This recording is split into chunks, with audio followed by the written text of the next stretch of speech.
سرکار ختمی مرتبت نے فرمایا تھا کہ والی ولی ہاذا ولو انہ قاتل ابیک وعاد عدو ہاذا ولو انہ ابیک، اس علی کے محب سے محبت کرنا، ولو انہ قاتل ابیک، یہ علل الشرائع میں شیخ صدوق نے اس حدیث کو لکھا ہے، چاہے تمہارے باپ کا قاتل کیوں نہ ہو، وعاد عدو ہاذا ولو انہ ابیک، اور اس کے عدو سے عداوت رکھنا چاہے تمہارا اپنا باپ ہی کیوں نہ ہو۔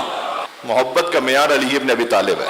مجھے بڑا اچھا لگتا ہے یہ نعرہ، اس لیے کہ چاہے میں مولانا طارق جمیل صاحب کو سنوں یا مولانا مفتی حنیف قریشی صاحب کو سنوں، سبھی اب تو اس بات کا کھل کے اعلان کرنے لگے ہیں کہ غدیر میں نبی نے علی کو مولا بنایا تھا، ہے یا نہیں؟ اب اس میں کوئی شک نہیں رہ گیا۔ یہ جو غدیر کا انکار ہے نا، وہ 1,24,000 صحابیوں کا انکار ہے، ان کے سامنے واقعہ پیش آیا نا۔ اگر کوئی غدیر کا انکار کرے، علی مولا کہنے کا انکار کرے، تو وہ تاریخ کا سب سے بڑا سرقہ کر رہا ہے۔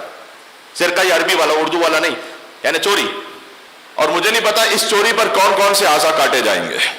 تو اس لیے جو نعرہ ہے ہر ایک میزان میں تولا علی مولا علی مولا، یہ فقط شیعہ نعرہ نہیں ہے، یہ اسلامی نعرہ ہے۔ اگر کوئی بغض سے پاک ہو، علی مولا کہنے کے لیے شیعہ ہونا ضروری نہیں ہے، علی مولا کہنے کے لیے سچا مسلمان ہونا ضروری ہے۔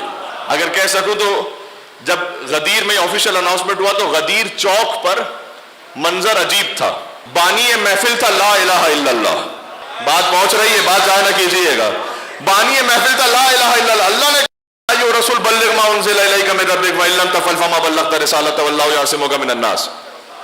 اللہ نے کہا تھا نا، تو بانی محفل تھا لا الہ الا اللہ، خطیب محفل تھے محمد رسول اللہ، موضوع محفل تھا علی ولی اللہ۔